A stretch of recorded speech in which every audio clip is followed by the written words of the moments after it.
hadis kelebihan dua ayat terakhir daripada surah Al-Baqarah ni. Kelebihan dua ayat terakhir surah Al-Baqarah ini. Sallallahu alaihi wasallam Muhammad. Hadis yang pertama, Al-Bukhari dan Muslim menyatakan daripada Ibnu Mas'ud radhiyallahu anhu bahawa Nabi SAW bersabda, "Man qara'a bil ayataini min akhir suratil Baqarah fi lailatin kafatahu au kama qala Rasulullah sallallahu alaihi wasallam." Tuan-tuan, masya-Allah. Ini kelebihan yang pertama daripada orang yang beramal dengan dua ayat terakhir daripada surah Al-Baqarah. Barang siapa yang baca dua ayat terakhir daripada surah Al-Baqarah pada malam hari, maka itu sudah cukup, yakni menjadi benteng baginya daripada gangguan syaitan.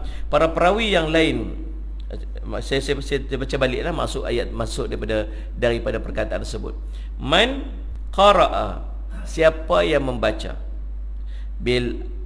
bil ayataini min akhiri suratul Baqarah, daripada dua ayat terakhir daripada surah Al-Baqarah, fi lailatin, pada malam harinya, kafatahu, maka itu akan mencukupkannya.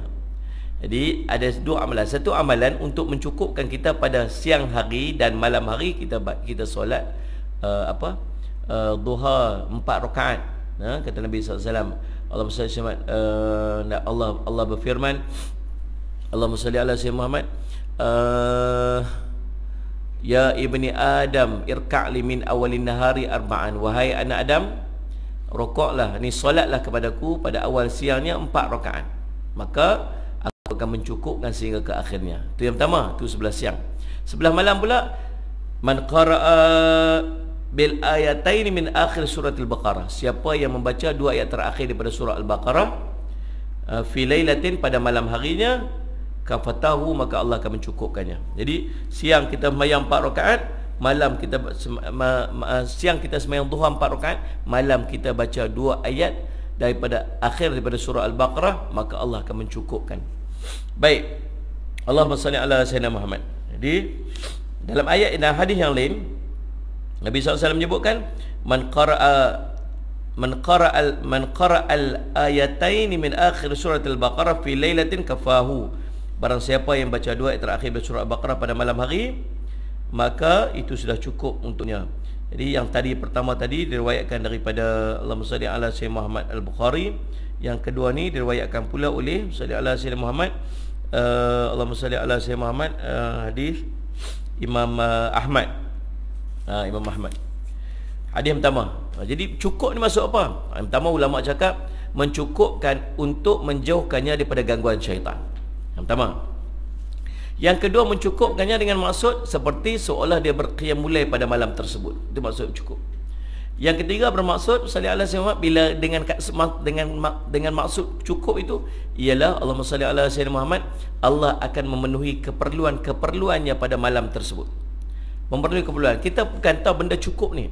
Benda cukup ni ialah benda yang cukup-cukup untuk kita lah. Kalau terlebih, sakit dia mudarat. Kalau kurang, dia tak cukup. Maka yang cukup ni ialah yang sempurna untuk kita. Yang ngam-ngam kita pun tak tahu. Kita rasa macam, oh nak kena banyak ni baru cukup. Belum tentu. Banyak belum tentu. Baik. Yang tahu betapa, yang takat mana yang cukup kat kita. Takat mana yang cukup kita, Allah saja yang tahu. Maka tuan-tuan, Allahumma salli ala sayyidina Muhammad, Allahumma salli ala sayyidina Muhammad. Oleh demikian, kita serah dekat Allah. Takat mana yang Allah nak bagi kat kita, yang cukup-cukup je untuk kita. Tak lebih, tak kurang. Lebih sagi mudarat, kurang sagi tak cukup. Nak ambil yang cukup aja. Takat mana cukup, Allah saja yang tahu. Bila kita buat amalan tu, maka Allah akan bagi dekat kita secukupnya dekat kita. Secukup rasa. Ni, sallallahu alaihi wasallam. Hadis kedua, Imam Ahmad mengatakan daripada Abu Dzar, dia berkata Rasulullah bersabda, "U'titu khawatim suratil Baqarah min kanzin tahtal arsy lam yu'tahunna binabiyyun qabli," atau kama qala Rasulullah sallallahu alaihi wasallam. Hadis ini sallallahu alaihi wasallam Muhammad, Abu Mardawih menyebutkan daripada Abi Dzar radhiyallahu anhu, dia berkata sallallahu alaihi wasallam Muhammad, Allahumma salli ala sayyidina Muhammad. Hadis ini riwayat Imam Ahmad. Juga diriwayatkan oleh Imam Ahmad, hadis sahih. Aku diberi ayat-ayat terakhir daripada surah Al-Baqarah daripada perbendaharaan Allah. di bawah arash yang belum pernah diberikan kepada seorang Nabi pun sebelumku. Allahumma salli ala Sayyidina Muhammad. Dan ini hadis kedua kelebihan tentang dua ayat terakhir ni. Allah bagi dekat kita, sebab Allah bagi dekat Nabi SAW ayat dua ayat terakhir daripada surah Al-Baqarah ni direct daripada bawah arash Allah, yang Nabi yang tak ada Nabi lain yang menerima kelebihan sebagaimana kelebihan diterima oleh Nabi kita Muhammad sallallahu alaihi wasallam. Allahumma salli